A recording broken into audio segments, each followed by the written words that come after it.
दोस्तों order and ranking का एक बहुत ही बेहतरीन सवाल आप सभी के लिए एक्सचेंज से रिलेटेड है, बड़े ध्यान से समझिएगा। रोहित आपका बाएं से 10वां दिया गया और श्याम आपका दाएं से 15वां है। जब ये आपस में अपनी स्थिति बदल लेते हैं तो श्याम ऑब्वियस है कि रोहित की जगह पर पहुंच जाएगा और रोहित आपका श्याम की जगह पर, यानी कि श्याम की जो दाएं से 15वां पोजीशन थी अब वो रोहित की होगी, क्योंकि रोहित कहां गया है, श्याम की जगह पर आ गया है स्थिति बदलने के बाद, राइट। और श्याम कहां चला गया है, रोहित की पोजीशन पे, यानी कि रोहित जो बाएं से 10वां था अब वो कौन होगा, श्याम होगा। आपसे कहा ऐसा करने के बाद रोहित जो है वो बाएं से 16वां हो जाता है, यानी कि रोहित जो है वो बाएं से 16वां हो जाता है। अगर किसी एक व्यक्ति की मुझे दोनों स्थितियां पता हो बाएं और दाएं से, तो टोटल के लिए बहुत ही सिंपल सा फॉर्मूला आप सभी को पता है, लेफ्ट प्लस राइट -1, यानी कि 16 + 15 -1, यानी कितना आ जाएगा, टोटल हमारे पास कितना आ गया, 30 आ गया। लेकिन क्वेश्चन में आपसे पूछा है कि श्याम की दाएं से स्थिति क्या होगी।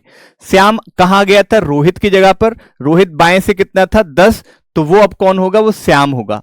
यानी कि श्याम आपको बाएं से 10 है, आपको पता ना क्या राइट से, तो फॉर्मूला सेम वही होगा, लेफ्ट प्लस राइट -1, टोटल आप सभी के पास है ही 30, और बाएं से रोहित कितना है, 10, तो वो कौन होगा, श्याम होगा। तो श्याम आपका कितना हो गया, 10, राइट से श्याम की पोजीशन आप बता सकते हैं 30 और 1 31, 31 में से 10 गया तो श्याम की राइट से पोजीशन कितनी हो जाएगी, 21 हो जाएगी। ओके जी, बहुत बहुत शुक्रिया, बहुत बहुत धन्यवाद, थैंक यू।